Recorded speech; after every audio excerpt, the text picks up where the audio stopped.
Oh, what's up sa inyo mga kabayan? Magandang araw sa inyo. Ari na nga mga kabayan, ang sinasabi natin niyang ating napakagaling na Yusek Idigay, laging bida ang saya diya sa palasyo. At laging bida mga kabayan. Abay, naibida mga kabayan ni Auntie Claire nung nakaraan digat sinasabi na ari daw PIDEA ay naglabas no ng cleared barangay at yan ang mga kabayan siguro ang simula no, kaya natanggal siguro mga kabayan si Miss Eden. Isa din yan siguro sa dahilan no, kasi hinihingi mga kabayan ni Miss Eden ang report at naglabas naman mga kabayan ng report ang ating napakagaling na Yusek.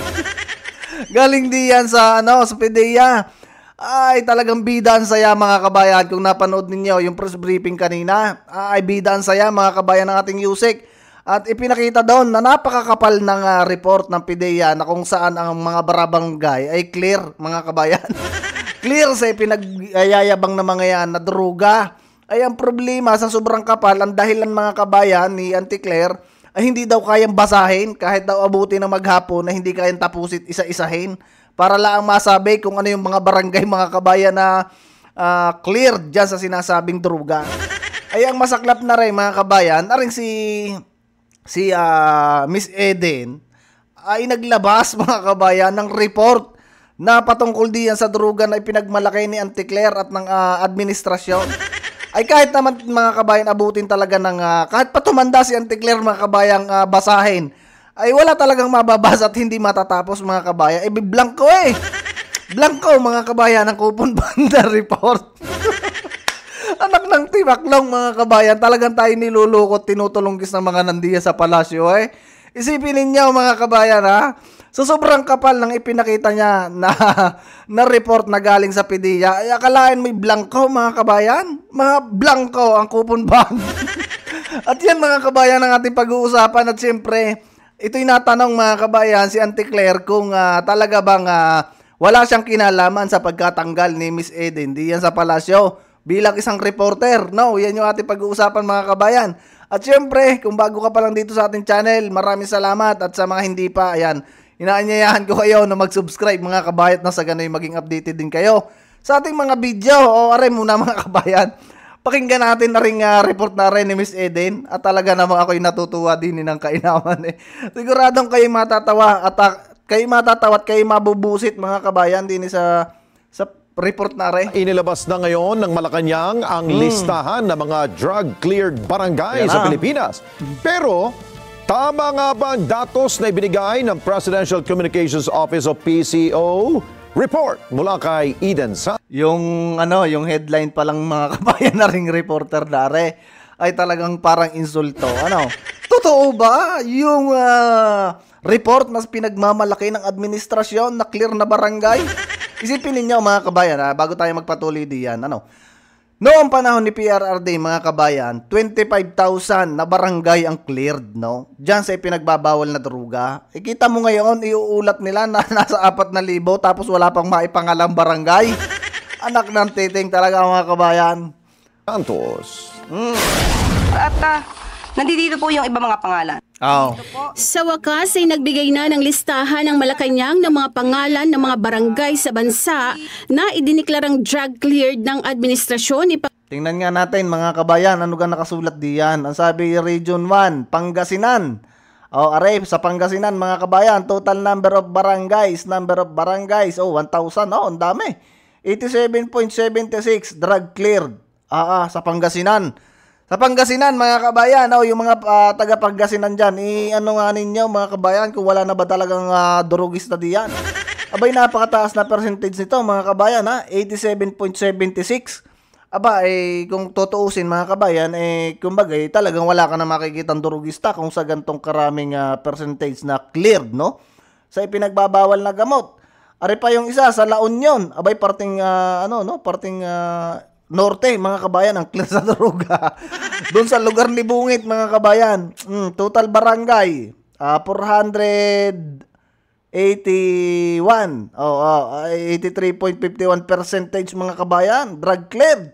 Mayroon pa din na abay pala 576 barangay mga kabayan at 83% ay talagang totoong mga kabayan, totoong clear nga mga kabayan din sa report, sa report mga kabayan. Sa reality kaya, ano kayang masasabi dito ng mga taga-La Union, taga-Pangasinan kung ari bagay totoo? Pangulong Ferdinand Marcos Jr. Sa press briefing sa Malacanang ay sinabi ni Presidential Communications Office Undersecretary Claire Castro na ngayon lang ibinigay ng Philippine Drug Enforcement Agency o PDEA ang nasabing listahan. So, Pero tingin ko mga kabayan, tingin ko lang ay ari ano mga kabayan probinsya ang binabanggit din mga kabayan, hindi barangay. Ang hinihingi mga kabayan na report doon sa sinasabi, no? Yung naitanong at tingin ko mga kabayan ay isa rin 'yon, no, sa naging dahilan ni Miss Eden kaya natanggal maliban doon sa pagtatanong na sinasabing mag-aambos interview. Tingin ko ari mga kabayan ang isa rin sa dahilan kung bakit yan napag-initan na matanggal. Ang sinasabi mga kabayan ay barangay, hindi naman probinsya mga kabayan. Ang ibinigay din ay probinsya. Kita mo, ni isang barangay din mga kabayan walang nakasulat. Paano namin malalaman kung aling barangay ang tinutukoy ninyo na cleared sa droga? Isipin ninyo, ari ipagmamalaki ninyo sa mga Pilipino sa loob ng 3 taon. Bago umupo si Bungit mga kabayan, nasa 26,000 yata o 27,000 barangay ang cleared sa droga. Tapos kayo bibira ng 4 na anak ng kagaw talaga ang administrasyon na rin ni Bungit. ibigay ko na lamang sa inyong opisyal itong mga kopya. Nandito po, yung sasabi niyo mga barangay na nasasabi natin drug cleared, drug free. Hawak na natin ngayon yan. yung listahan ng mga pangalan ng drug cleared na mga barangay nationwide ayon sa Presidential Communications Office o PCO sa pamamagitan ni Undersecretary Claire Castro. So tiningnan natin yung mga listahan. Walang nakalagay kung kailan nagsimula na na-cleared yung barangay. Pwede tayong gumawa ng ganyan mga kabayan. Ilagay mo lang sa Excel, ari ang barangay na cleared. Bilangin mo kung ilang barangay mga kabayan yung nandun sa probinsya mo at ilagay mo diyan. Wala man lang mga kabayan nakalagay din nga naman. Paano mo masasabing ari nagsimula ng garning buwan, garning taon? 'Di ba? Walang nakalagay mga kabayan. Paano mo malalaman na talaga ba talaga totoo ba talaga yan sinasabi yung drug cleared na iyan? Ay talagang tinutulunggis tayo na rin mga kabayan. Tayo natatawa na lamang sa pinaggagawa nitong mga nandiyan sa gobyerno natin. Isipin ninyo kung ikaw mga kabayan ay aanga-anga na at maniniwala ka diyan sa nire-report ng mga iyan, ay tunay na wala talaga mga kabayan mangyayari sa ating bansa. Kita ninyo, aring report na aray kung mapapansin nyo nga naman sa sinasabi ni Miss Eden. Wala man lang dito nakalagay kung kailan baga kayo nagsimula. Magagawa na lang ang kayo ng report, wala man lang nakalagay diyan na gantong ang buwan, gantong araw, ito yung mga surrenders, ito yung mga nakahuli, kaya ngayon ay cleared. Report mga kabayan ito mga napakadaling gumawa ng gayang report Parang report ng high school mga kabayan ng report na Guys, sa illegal na droga, nakalagay lamang ay as of June 2025. Mga bilang lamang po ng mga barangay yung nandito at wala yung mga pangalan ng mga barangay na ating ang naitanong dun sa previous briefing. Nung tingnan natin ay halos kalahati nito, kaya pala siya makapal habang pinapakita niya kanina sa briefing, kalahati po nitong mga to ay mga blankong papel. Kita mo mga kabayan ay talagang yung sinasabi ni Auntie Claire doon sa press briefing ay hindi talaga kayang tapusin mga kabayan at isa-isahin sa sobrang kapal. Sa sobrang kapal mga kabayan ng blanco. Ikaw walang yan naman, baka naman na Miss Eden yan ipinalitan mo. Baka naman yan nilagyan mo lang ng mga blanco Benefit of the doubt mga kabayan, di yan sa palasyo. Baka naman, baka arena ilagyan ni Miss Eden ng mga blankong kupon band kaya gayang kakapal. Pero, ay walang niya talaga mga kabayan. Isipin ninyo seryoso tayo. Isipin ninyo mga kabayan, bibigyan tayo ng report ng gayaan. Laging sasabihin nila na ang Pangulo ay nakapokus dyan sa mga droga-droga na pinaghihigpitan. Pangalawa mga kabayan, meron din yung report na dumami mga kabayan ay 80, parang nasa 70 or 80% o 60% mga kabayan na mga walang trabaho ngayon daw ay may trabaho na. 80% yata mga kabayan o 60% na mga Pilipino ay may trabaho. Pag di ako nagkakamali mga kabayan, nasa around ng 60 or 80%, no, or 70% na mga Pilipino may trabaho na daw sa under Marcos administrasyon. Kayo ba yung naniniwala doon mga kabayan sa report na yon? Ay talaga naman. Kita ninyo mga kabayan kung paano tayo bilugin ng ulo ng mga yan. Hanggat nandiyan niya si Auntie Claire, gusto niya na mga Pilipino sumakay lagi sa dahon ng kawayan. Hindi ko lang maintindihan, marami pa rin yung nagpipraise mga kabayan diyan sa mga report na yan. Ayaw nila magsaliksik, no? Kung ito bang sinasabi talaga ng ating Yusek, no? Na si Auntie Claire, ay totoo ba talaga? Bakit mga kabayan magbibigay kayo ng report? Kayong nandiyan sa palasyo, magbibigay kayo ng report na garning blanco. Ipagmamalaki nyo pa na napakakapal. Hindi ba kayo nahihiya na yung inyong sinundan ay 27,000 barangay, tapos kayo bibira ng 4,000 na barangay ang clear? So, ibig sabihin mga kabayan, sa panahon ni Bungi, talaga nagbalikan mga kabayan ng mga durugista. Bumalik ang mga tulunggis diyan sa kalsada. Nawala yung peace in order mga kabayan o si PRRD umalis bilang isang presidente or natapos ang kanyang termino. Isipin ninyo, yan yung ipagmamalaki sa atin ng administrasyon. Maniniwala pa kayo? Ay talaga naman mga kabayan, tayo niluluko. Sa dami mga kabayan ang ipinangako na administrasyon na to, wala tayong ipamimigay na isla. Pero anong nangyari mga kabayan? Sa panahon niya, merong nakuha na isla. Ang Chinese mga kabayan. I-search ninyo sa Google at lalabas mga kabayan, under administration, meron tayo na walang isla. Sasabihin niya, sa mga drugs na yan, hihigpitan, no mga kabayan, ang pagsugpo sa droga. Pero makikita nyo mga kabayan, in reality, huwag kayong masyado magbase mga kabayan dyan sa report na kita nyo, report blanco mga kabayan. In realidad mga kabayan, napansin nyo ba na dumami, mas lalong dumami ngayon ang mga durugista? Nagsibalikan mga kabayan ang mga tulunggis na adik-adik diyat, snatcher, holdapper, uminit lang ng konti ang ulo na bumabaril. Hindi nyo ba napansin mga kabayan na ngayon, bumalik din ang korupsyon, lala ng korupsyon mga kabayan. Walang programa ang administrasyon laban sa korupsyon. Kaya yung mga tulunggis na politiko mga kabayan ay talagang nagpapasa ng kunay project na hindi naman natin alam kung totoo talagang project yun mga kabayan. Kaya sila nag-away-away ng vice president at saka na yung mga nandiyan congressman. Kita mo mga kabayan ganyan tayong tulunggisin nitong mga nandiyan sa gobyerno. Sa dami ng ipinangako niyan mga kabayan, naramdaman nyo ba? Especially yung mga magsasaka. Alam nyo mga kabayan kung bakit natin binabanggit lagi yung mga magsasaka? Kasi nakita natin mga kabayan yung hirap ng mga farmers, no? Tayo dumaan din sa gayaan. Tayo ay natuto rin mga kabayan na mag-farm at meron din tayong sakahan. Yung sinasabi niyang hindi maapektuhan yung mga farmers dyan sa pagpapatupad na yan ng 20 kilo ang bigas, kita ninyo, marami nagrereklamo. Kita mo mga kabayan, sa dami na ipinangako niyan, yung pang pabahay mga kabayan, na 1 milyong pabahay sa isang taon, nasa na? Nasa na mga kabayan? Wala mga kabayan, di ba? So talagang tayo niluluko. Isipin ninyo, magpapasa ng report kami si Eden Blanco. Anak ng titing. Tuloy. Sa July 3, 2025 press briefing ay ipinagmalaki ni Castro na nasa 4,027 barangays na ang cleared sa Kita mo mga kabayan, 27,000 versus 4,027 cleared na barangay. Ikita ninyo? Ibig sabihin mga kabayan, hindi man lang umabot sa hindi man lang umabot, ilang percent yan mga kabayan, mahina tayo sa mathematics. Hindi man lang umabot sa ilang percent, no? Doon sa dating administrasyon, ang sinundan mo, cleared na yung mga barangay, tapos ngayon, bumalik ang mga kabayan sa simula. Isipin mo sa 3 taon.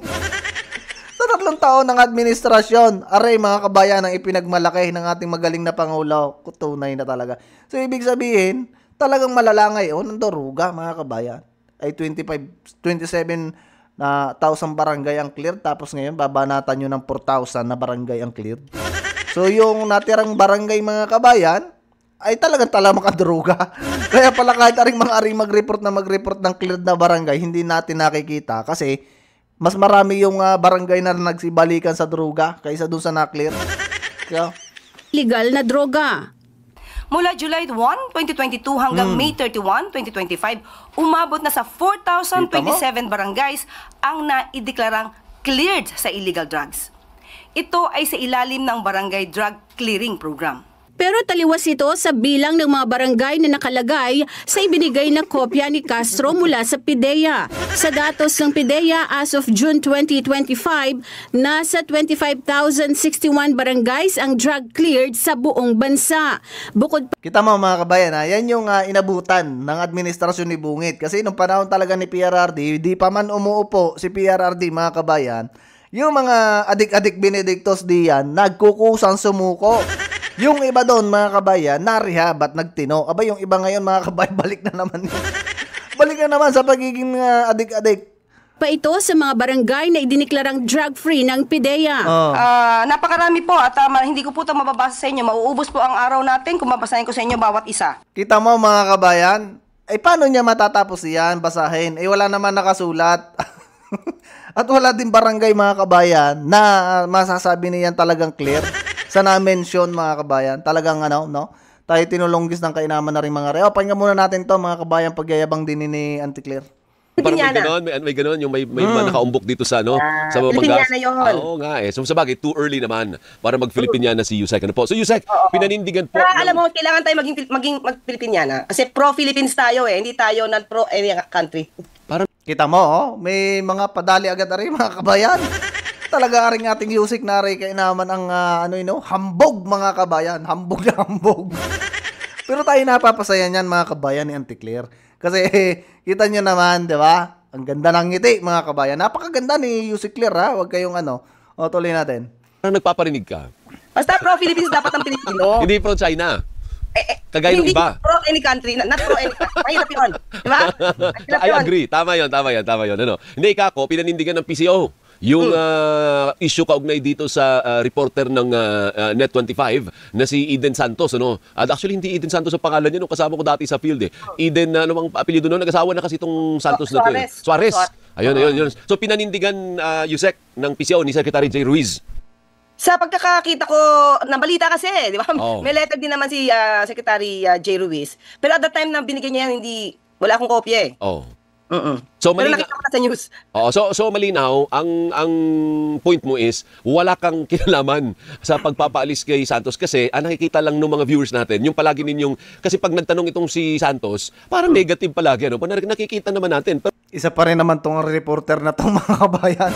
Hindi negative yun. Napakasimple nga ng tanong mga kabayan. Napaka-madaling makaka-chap ng mga Pilipino. Alam niyo kung bakit lagi yung viral mga kabayan, yung mga tanong ni Miss Eden sa palasyo o dyan kay Yusek Claire. Kasi madaling makaka-catch up mga kabayan ng normal na Pilipino yung mga tanong ni Miss Eden. Kaya talagang masasabi natin mga kabayan na hindi yun kumbaga negatibo. Kailangan mo talagang doon sa sinasabi or nire-report nito ni Yusek Claire. Kailangan yung tanong base lang din doon sa nire-report mga kabayan. Naintindihan niyo ko yung sinabi ko. Tutuloy natin, hindi yun pagiging negatibo. Kumbaga, yung tanong niya, confirmation lang, kumukuha siya ng confirmation kung totoo ba talaga yung mga report ninyo. Pero siyempre, reporter yan, karapatan naman yung magtanong. O ano gusto nyo itanong, hindi ho ba? So walang connect doon sa palagi ninyong nagtitrending na sagutan, Yusek. Hindi ko alam kung bakit siya nagtitrending. Really. Hindi on my part. Hindi sa akin para mag-trending yon. Siguro part nila para mag-trending yon. Alam mo yan, parang ginagawan talaga ng anggulo para mag-trending. But for me, kahit sino Nako, for me, mga kabayan, hindi yan ginagawa ng anggulo. Katulad na lang mga kabayan ng mga tanong, kailan magpapa-hairpulikel ang Pangulo? Sa tanong ni Miss Eden. Kita ninyo, hindi nyo masabi na dapat talaga magpa-hairpulikel ang Pangulo. Hindi nyo na sagot-sagot ng matino. Diba mga kabayan? At yun dapat talaga yung obligasyon ng isang Pangulo, lalo pat may aligasyon sa iyo na ikinagbabatak. Kailangan mong patunayan sa mga Pilipino na hindi ka ganon na tao mga kabayan. Pangalawa yan sa barangay na yan. Diba? Talaga magbabiral mga kabayan yung mga tanong kasi unang-una, may point naman yung tanong ng reporter mga kabayan na si Miss Eden. Hindi yun sa wala yun sa mga sinasabi mo Auntie Claire na binibigyan ng ibang interpretasyon. Pero yun talaga mga kabayan ang totoo doon. Kailangan mo sagutin kung talaga bang totoo yung mga pinagsasabi mo diyan sa palasyo. Hindi yung babanatan ninyo ng tanggalin niyang si Miss Eden. nagtanong sa akin, kahit si Ivan, kahit si Pia, mas mahirap ang tanong nila Pia, talaga mag-iisip ka di ba? Alam mong may gusto lang kunin na sagot. Naka naman, mas mahirap daw yung mga tanong ni Ivan at saka ni Pia. Ay kay Miss Eden nga, hingi ka pa ng ilang araw bago mo maibigay yung isasagot mo. Di ba mga kabayan? Isipin ninyo kay kina Pia at kay sinasabi niyang reporter na yon, nakakasagot agad mga kabayan. Kay Miss Eden, nag-aalamano din nito si Auntie Claire. Hingi ng ilang araw na palugit bago mabigyan ng sagot. So, alin ang mas mahirap sagutin mga kabayan? Yung mga tanong ni Miss Eden or yung sinasabi nito mga mahihirap na magtanong? Tunay naman talaga mga kabayan. Tayo pinasakay lagi nitong tao na to mga kabayan sa dahon ng kawayan Kayo ba, sasakay kayo sa mga sinasabi nito mga kabayan ni Auntie Claire? Di para mag-trending. So, wala sa akin yun. Oh. Pero kung gusto nilang angguluhan, di ba? Kung yan ang gusto nilang angguluhan, edi wow. Pero in fairness kay Yussi Claire, apakaganda mga kabayan ni Yussi Claire, no? Kung ari hindi naligaw ng landas mga kabayan, kung ari katulad pa rin noon, baka mga kabayan napakaganda ng mga reaksyon natin patungkol dito kay Miss Claire na to, kay Auntie Claire. Ang tanong is, may kinalaman ka ba? Kung ikaw ba ang nag-push natanggalin yung Santos na yan sa Malacanang press corps o wala kang kinalaman dun? Yan ay akto. Yan ay move ni Secretary J. Ruiz. Siguro kung walang ganun nangyaring insidente, actually ito yan, Alvin. Nung nagkaroon ng pagsusunog ng mga illegal na droga sa Tarlac, wala kasi naman ako doon. Di ko naman alam yung nangyayari sa kanila doon So, yung insidente na yon, wala akong kaalam-alam doon. So, bakit ko naman siya ipupush tanggalin doon? 'Di ba? Saka sabi ko nga, kung reporter yan at hindi propagandista, 'di ba? Kung talagang reporter yan, di mo kailangan tanggalin, 'di ba? Wala. Talagang hindi yan propagandista, reporter talaga yan na nagtatanong ng kumbagay dapat talagang itanong. 'Di ba mga kabayan? At saka yung pangalawa, hindi naman mga kabayan na kumbaga, siyempre si Bungit mga kabayan ang lumapit, ikaw ang reporter at trabaho mo magtanong at kumuha ng scoop, no? Sa Pangulo, talagang tatrabahuhin mo mga kabayan, ganon. At ang may problema din dyan, bakit hindi hinarang mga kabayan? Kung yan binalandarahan ng mga PSG doon, sa palagay ninyo mga kabayan, yung mga reporter na yun ay magsusugod-sugod at lumapit sa Pangulo?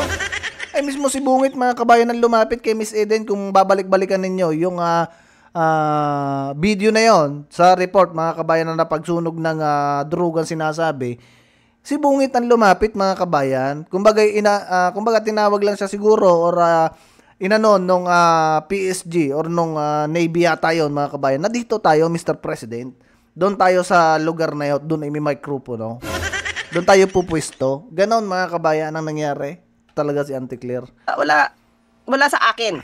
Tayo sumasagot lang ng mga katanungan sa abot ng ating mga kaya. Pagka tinanong ako at wala sa akin yung records, edi sabihin ko, bukas, hingi tayo ng records sa kinauukulang ahensya. So, wala namang mawawala sa akin, di ba? Kung halimbawa sasabihin ko, bukas ibibigay ko kasi wala akong kopya dito. So, di ko alam bakit pinagtitrending nila, pinagsasalpukan nila, bakit? Intentional nila? Hindi ko alam. Okay. So, pero suportado nyo naman yung desisyon ng boss mo, si Secretary Ruiz. Kumbaga, ikaw kasi abogado, sila hindi. So, may point naman, may legal basis naman ang sulat ng PCO sa Net25. Alvin, may kasama mga lawyers si Secretary J sa grupo niya. So, tingin ko naman pinag-aaralan nila yon. So, sa akin wala akong say doon Hindi ako nag-draft ng letter, hindi ako. So, may lawyer si Secretary J. Dalawa pa ang lawyer na, tatlo yata or apat pa yata kasama niya ni Secretary J sa grupo niya. Opo. Pero yung Malacanang press corps kasi, nandiyan ka na rin lang, tanungin na kita. Yung Malacanang press corps ay nag-react doon. Sabi ng Malacanang press corps, sina Ivan, ayaw lang magpa-interview ni Ivan sa amin kahapon, meron siyang ginamit na word. And that word is overreach dun sa statement nila kahapon. Anong masasabi mo doon? Tama ba ang kanilang assertion na may overreach ang Malacanang in trying to replace that reporter from covering the palace? Okay, hindi ko alam kung ano pa nila Sec J dyan, pero pananaw ko ganito. Hindi naman kasi pinipigilan, di ba, ang Net25 na sumali sa MPC. Accredited naman sila Hindi nga sila binan ng lahat ng reporters tulad ng Rappler noong nakaraang administrasyon. Walang ganun Ang kailangan lang is palitan. Kita mo mga kabayan, humihirit pa to na di katulad nung nakaraang administrasyon. Miss Claire, Auntie Claire, baka nakakalimutan nyo yung ginawa ninyo ng administrasyon mo, ng amo mo, dyan sa QOJC. Mas malala nga yun mga kabayan na ipasara na, inabuso pa. Diba mga kabayan, at least, Yung sa Rappler, talaga namang may problema at merong anomalya. Yung Rappler na yan, may paglabag mga kabayan, hindi yata nagbabayad din yan ng mga kabayan. Kita mo, may padali agad ang ating napakagaling na Yusik. Agad niya, kumbaga, naisingit agad niya yung sa dating administrasyon. Antikler, ikaw siguro yung nag-apply noon sa dating administrasyon, hindi ka natanggap. Kaya kumbaga gayaan. Kaya kagayan dumali. Abay, lagi na lang ang bato na rin mga kabayan sa dating administrasyon. Lagi kayong paurong, no? Lagi kayong pabalik kung dumali. Bakit hindi mo mapunay ang ginawa ng amo mo na yung ginawa nila sa KOJC? 'Di ba mga kabayan? Yun nga, blatant pang harassment ang ginagawa ng administrasyon doon eh. Isipin mo, pati mga vlogger, dinadali din ang administrasyon ngayon eh. 'Di ba? Kita mo, ganyan kagaling mga kabayan na ring ating Yusik. Baguhin nyo, ibahin nyo. Nandito pa rin kayo. So, parang wala tayong nakikita na para pigilan magsalita o para may overreacting ang dating. Palitan lang naman. Marami naman sila magagaling doon eh. Unless isa lang ang magaling nila. Dami naman yata nilang reporter doon na pwedeng hindi mag-violate naman. Diba? Parang... Wala mga kabayan, tayo'y tama-tama na dinit. Napakaba na naman ang video natin. Mahihirapan na naman tayo mag-upload mga kabayan. Pero talagang nangyayari mga kabayan ngayon sa administrasyon. O dito lalo sa tagapagsalita natin. Napansin natin mga kabayan na lagi ang atake ng mga yan sa dating administrasyon. Yan siguro mga kabayan ang utos ng Pangulo. Yan siguro hindi lang maamin ito ni Antikler. O siguro sa kanya na mismo nanggagaling yon para maging mabango siya sa administrasyon. Hindi siya matanggal, hindi siya mapalitan mga kabayan. At saka kumbaga pagiging na rin, connection, yung mga connection mga kabayan, isa rin yan. Sila ay magkakagrupo kasi diyan mga kabayan eh. Kung ikaw ay tagasunod nito ni Bungit mga kabayan, for sure mapapagaya kay General Torre na promoted agad. Kay Boying mga kabayan na ngayon ay nangangarap na maging ombudsman, for sure siya ang papalit diyan mga kabayan. Wag na tayong kumbaga humanap pa ng iba na papalit kay Ombudsman Martires. For sure, si Boying mga kabayan ang magiging sunod na ombudsman. Anyway mga kabayan, hanggang dito lang muna yung video natin. Ayan, malinaw diyan na ang pinasa ni Antikler na report at ipinangako sa kay Miss Ede at sa mga reporter ay blanco mga kabayan. Blanco, tunay na. Sige na mga kabayan, hanggang dito na lang muna. Shoutout sa inyong lahat at ingat kayo palagi mga kabayan. Huwag niyong kalimutang mag-like, mag-share, magbigay din kayo ng inyong opinion dyan sa comment section. At just muna, see you sa susunod na video mga kabayan.